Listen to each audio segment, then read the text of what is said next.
अध्यक्ष डॉक्टर लक्ष्मण महाराज अजबे, त्याचप्रमाणे मोटार वाहतूक संघाचे चेअरमन रघुनाथ दादा राऊत, वीर पत्नी सौ सावित्रीबाई ज्ञानदेव पवार या मान्यवरांच्या शुभ हस्ते मासाहेब जिजाऊ आणि स्वामी विवेकानंद यांच्या प्रतिमेचं पूजन केलं जाते। आदरणीय ऋतुजाताई पाटील आपणास ही विनंती, आपण पुतळ्याचं पूजन करण्यासाठी व्यासपीठावरती येण्याची विनंती आहे। सर्व महिला इथं ऋतुजाताईंच्या समेत आलेल्या सर्व महिला भगिनी आपणास विनंती आहे, आपण मासाहेब जिजाऊ आणि स्वामी विवेकानंद यांच्या पुतळ्याचं पूजन करावं। आदरणीय साहेबांच्या उपस्थितीमध्ये हा शानदार कार्यक्रम या ठिकाणी संपन्न होतो। उभारलेले सर्व मान्यवर प्राध्यापक वर्ग, शिक्षक वर्ग, आपण समोरच्या बाजूला खुर्च्यावरती स्थानापन्न होण्याची विनंती।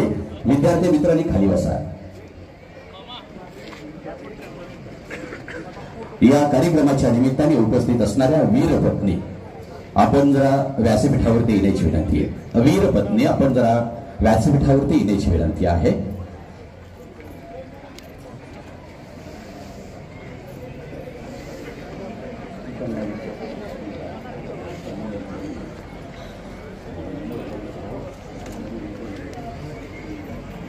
राजमाता, स्वराज्य प्रेरिका, राष्ट्रमाता, आदर्श माता, राजमाता मासाहेब जिजाऊ जन्मोत्सव आणि स्वामी विवेकानंद यांची जयंती, या जयंतीच्या निमित्ताने पुतळ्याचं पूजन केलं जाते।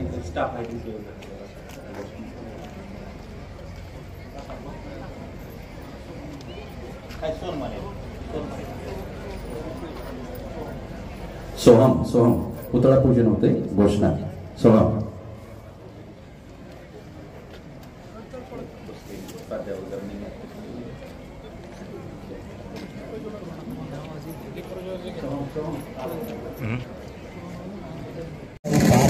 आणि इतर मान्यवरांच्या शुभहस्ते एका वीर पत्नीला सन्मानित केलं जात आहे। सौ सावित्रीबाई ज्ञानदेव पवार यांच्या पत्नीने भारत पाक युद्धामध्ये 9 वर्ष सेवा केली। त्यांच्या पत्नीला इथे सन्मानित करत आहे। एक अभिमान स्वाभिमान, तेवढाच आदर्श वाटपाचा वीर मातेचा। धन्यवाद। यानंतर आदरणीय साहेबांचाही सन्मान या ठिकाणी केला जातोय।